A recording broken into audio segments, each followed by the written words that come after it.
bishii Maari sanadkii 2016 iyada oo nolol maalmeedkii Puntland uu ku socdo sidii caadiga ahayd 6 doomood oo ka soo baxday xeebaha degmada Xardheere oo ku yaala galmudug Soomaaliya ayaa ku hagaday xeebaha mudug iyo nugaal ee Puntland 6 doomood waxa khaaska ka dhigay waa inay sideen in ka badan 600 oo dagaalyahan oo ka tirsan kooxaha AS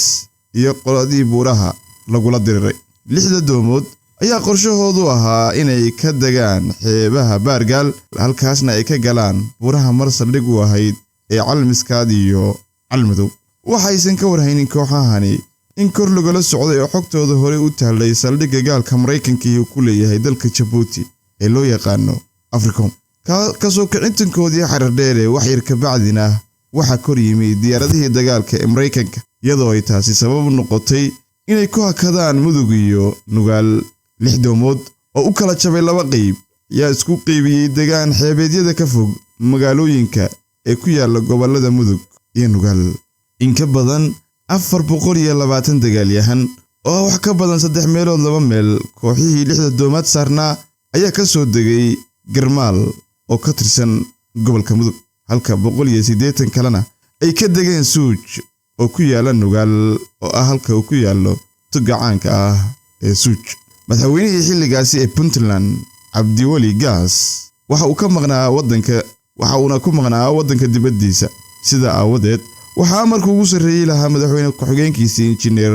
Cabdixakiin Cabdullaahi Xaaji Cumar Camay Puntland waxay heshay xogta dagaalyahanadan duulaanka ku ah dhulkeeda iyo dadkeeda waxayna durba ka hortagtay waxayna ku qaaday howlgal loogu magac daray difaaca Puntland ciidamada dhulka ee PSF kuwa badda ee BMF ciidamada daraawiishta kuwa birmadka ee Puntland iyo sidoo kale ciidamada ka hortagga waxay gaaladu ugu yeerto argagixisada ee BIA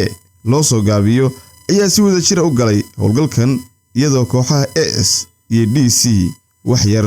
oo ay joogeen ka bacdi uu ku kuusaday howlgalka halganka loogu magac daray deegaanka Suuj waxa loogu tagay dagaalyahano kooban aqoon badanna aan u lahayn dagaalka halkaas oo lagu dilay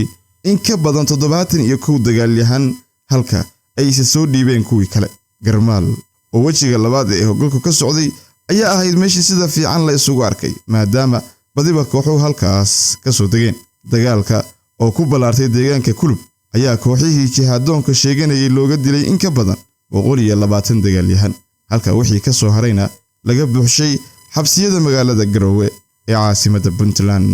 shacabka Puntland ayaan u kala harin howlgalkan iyada oo shacabku ahaa shidaalka ugu weyn ee waday howlgalka iyo halganka looga hortagay kooxahani tanina waxay muujisay in isku duubnidu tahay waxa kaliya ee badbaadin kara mustaqbalka dadku noqol aqra waxaan ahay Muxudiin Cabdi juqraafi ayaad igala socotaan dhacdooyinka taariikheed iyo tagtada Soomaalida ayaan halkan ku soo gudbiyay haddii aad nagu cusub tahay fadlan page-ka follow saar haddaad nala socotayna like iyo share bay isugu dar YouTube-ka haddaad iga daawanaysana subscribe iyo rukumasho bay isugu dar nabadino